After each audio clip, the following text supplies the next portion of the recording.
Kita lanjut ke ciri yang khariji, yang sihirnya di luar tubuh. Di luar. Ya, di luar tubuh. Tadi kita bahas yang pertama, kalau di luar itu madfun, yang ditanam ya. Tanam. Yang ditanam. Oke. Korban sihir madfun biasanya dia sering mencium bau busuk. Ya, mencium bau busuk ini mirip dengan masmum. Ya, mencium bau busuk, tapi mencium bau busuknya ini kalau sihir tipe ini hanya di tempat itu. Ya, misalnya di rumah, ya di rumahnya. Misalkan dia ke ruang tamu, baunya ada di ruang tamu. Misalnya dia ke kamar tidurnya dia ada, tapi kalau keluar rumah tidak ada. Nah, ini biasanya tipenya madfun di area rumahnya. Ya, kalau tidak di dalam, tapi di depan pintu utama untuk masuk ke rumah. Itu biasanya digali itu sama mereka, ditaruh di situ. Cuman yang baru saya temukan kasus, tidak saya temukan di buku-buku sihir. Ada media sihir apa namanya teh? Telur ayam satu tobak. Satu papan. Satu tobak. Ya, satu papan itu. Ditaruh di depan pintu rumah sama si tukang sihirnya atau sama orang yang disuruh oleh tukang sihir. Singkat cerita, ini seorang kiai ya, ada kiai yang punya pondok daerah Sukabumi, meninggal setelah menginjak telur itu.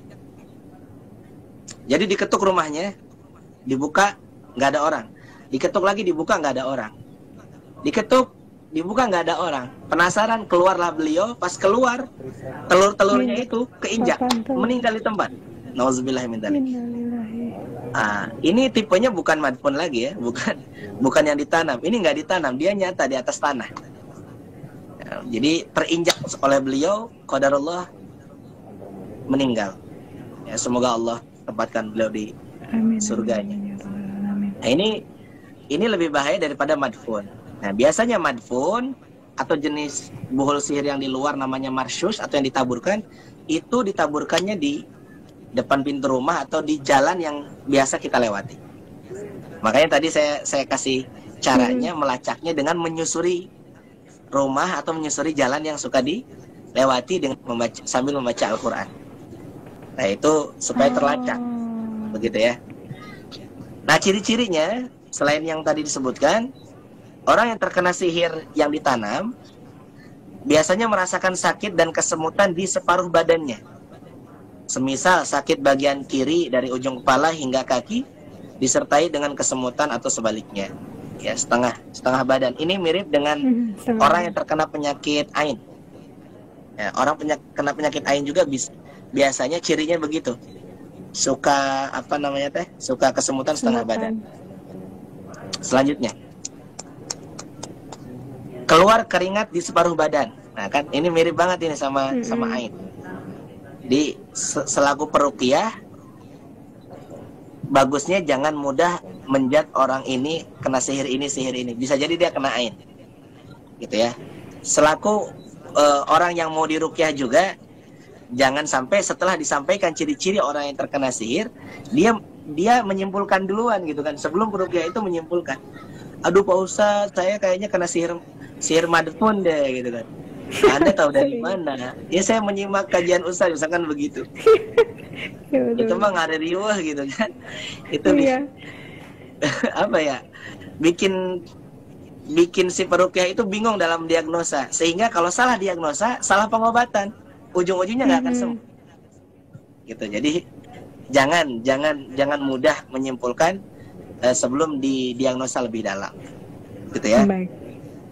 Terus, sering mimpi kuburan, tempat sampah, atau puing-puing reruntuhan bangunan, dan sering melihat mayat. Sering mimpi melihat kuil yang besar, tengkorak, atau hewan buas yang menyerangnya.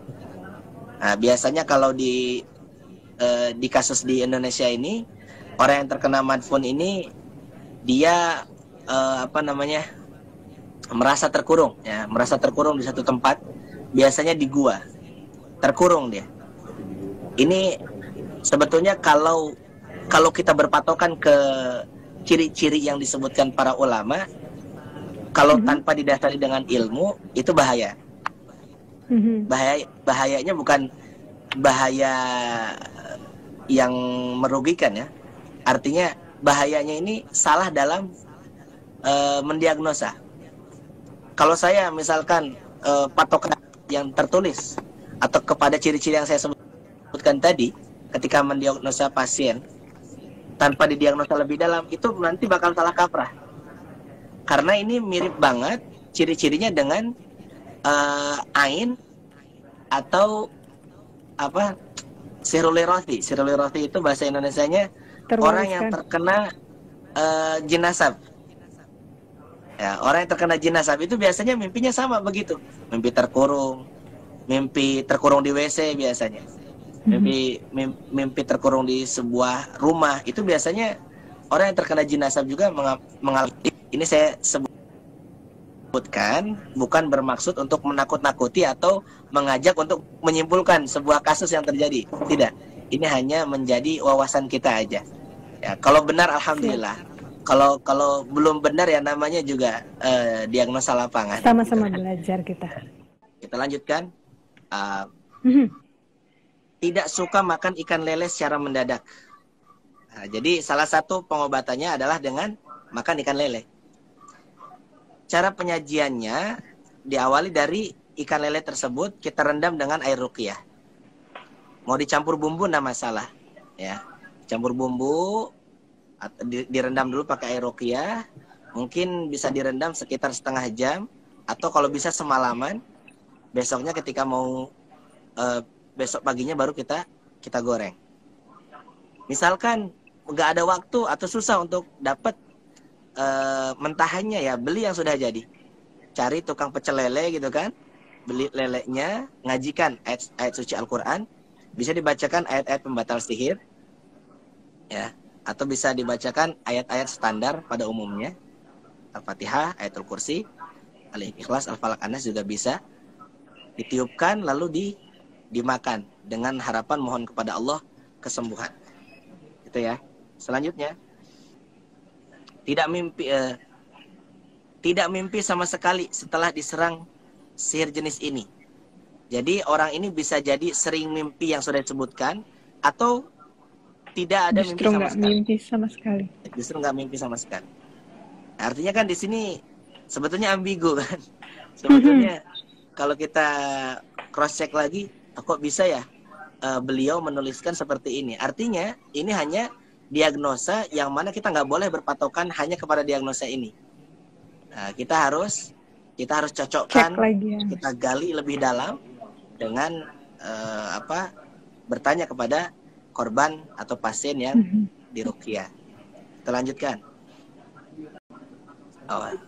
Korban ini juga biasanya merasakan sakit kepala di area kepala belakang, kepala belakang, atau di area kening dan kedua alis. Kening, kedua alis. Ini saya lagi di Samarinda, ada pasien yang demikian. Ya, ada pasien yang demikian. Dia sering sakit pusing di kepala di antara alis. Saya tanya sering mimpi apa gitu kan. Sering mimpi apa? Aku sering mimpi tentang kuburan, Ustaz. Aku mimpi tentang kuburan, tentang mayat, tentang hantu lain sebagainya. Lalu saya tanya, kalau boleh tahu udah punya anak belum? Ternyata udah, Ustaz, udah punya anak. Maaf, dulu tali pusarnya, ari-arinya itu ditanam di mana? Saya bilang. Ditanamnya pakai adat-adat tertentu enggak? Dikasih semacam lampu gitu kan? Dikasih kelambu kuning, dikasih pulpen, alat tulis, dikasih kendi, aneh-aneh lah. Mainan. Dikasih jarum jahit biar jago menjahit, dikasih buku tulis biar pintar gitu kan. Ayah-ayah wae, itu lucu sebetulnya seperti itu. Padahal ari-ari itu cukup dikubur, karena itu bangkai gitu kan. Jadi cukup dikubur. Tidak perlu dirawat seperti itu. Itu bukan kembaran si bayi, itu juga bukan sesuatu yang harus kita muliakan. Itu dikubur seperti biasa. Nah, singkat cerita dia bilang, saya tanya dulu suami Pak Ustadz. Nah, suaminya bilang, kalau dulu memang ditanam itu. Ditanam ari-ari si anak beliau itu, tapi pakai semacam kaleng gitu kan. Sebetulnya mau pakai kendi, kaleng apa, nggak masalah sebetulnya. Kalau hanya ditanam. Tapi kalau dikasih kendi, ada ketakutan dalam hati kalau nggak dikasih kendi kita bakal kualat. Kalau nggak dikasih kendi kita, anak kita bakal sakit-sakitan, ini masalah. Tapi kalau sekedar dikasih kendi supaya nggak digarong kucing, supaya nggak bau, ya nggak masalah. Jadi bukan di kendinya sebetulnya masalahnya, tapi di keyakinan. Tapi kepercayaan tauhid. Kepercayaan kita. Kalau nggak pakai ini kita bakal begini-begini, ini udah nggak boleh dalam agama Islam seperti itu, gitu kan. Nah, singkat cerita, suaminya mengakui, ya beliau menanam lain sebagainya, ya tentunya dengan ketakutan sesuatu tertentu ya. Kalau nggak ditanam dengan cara ini bakal begini. Saya bilang bongkar. Setelah saya bilang bongkar, itu jinnya nyurup gitu kan, merasuki si ibu langsung teriak gitu kan, Pak Ustadz jangan kau ikut campur urusanku, itu rumah aku katanya. Jangan dibongkar, itu rumah aku Pak Ustadz. Aku tinggal di mana kalau itu dibongkar? Ya, saya bilang Anda salah alamat, itu bukan tempat Anda gitu. Itu rumahku kok disediakan. Nah ini mirip-mirip mirip-mirip dengan sihir ya. Jadi itu buhul yang dibuat sendiri, bukan oleh tukang sihir. Gitu. Bisa seperti itu juga. Buhul itu banyak, Bu Hanidah. Ada buhul sihir, ada buhul domir, ya. Ada buhul nafs. Kalau buhul sihir ya jelas dari tukang sihir. Kalau buhul domir ya kedongkolan hati, kedengkian, hasad-hasud, itu domir gitu kan. Ada buhul nafs atau buhul yang dibuat sendiri karena kasabnya. Dia membuat buhul sendiri, dia punya jimat, itu buhul juga sebetulnya. Tapi tipenya buhul-buhul dari dirinya sendiri, kesalahan sendiri. Kita lanjut ya. Mungkin saya lompat-lompat, ini agak banyak soalnya kalau saya baca semua. Saya ambil yang penting-penting. Namun terkadang orang yang terkena sihir madfun ini, justru dia mimpi seakan terbang. Seakan terbang. Dan ini salah satu ciri yang kaitannya biasanya selain dia madfun, dia manfuh. Selain ditanam, dia juga ditiupkan buhul sihirnya. Jadi manfuh itu kombinasi antara luar dan dalam. Ya, mau di luar apa di dalam, semuanya buhulnya ditiupkan. Kan ada yang dirajah ya. Dirajah, diwafak, disiram darah haid, dituliskan maaf Al-Qur'an tapi pakai sesuatu yang najis dan lain sebagainya. Ada juga yang tipe sihir tertinggi itu tipe manfuh. Ya, tipe manfuh atau tipe sihir yang buhulnya itu tidak berwujud. Karena dia hanya tiupan. Gitu. Ya. Jadi susah kalau dicari. Jadi kalau media sihir tidak ditemukan, jangan berpikiran sihir nggak akan sembuh. Jangan seperti itu. Kita yakin aja sihir sembuh, wong yang nyembuhkan Allah, bukan si buhul itu gitu. Gitu ya.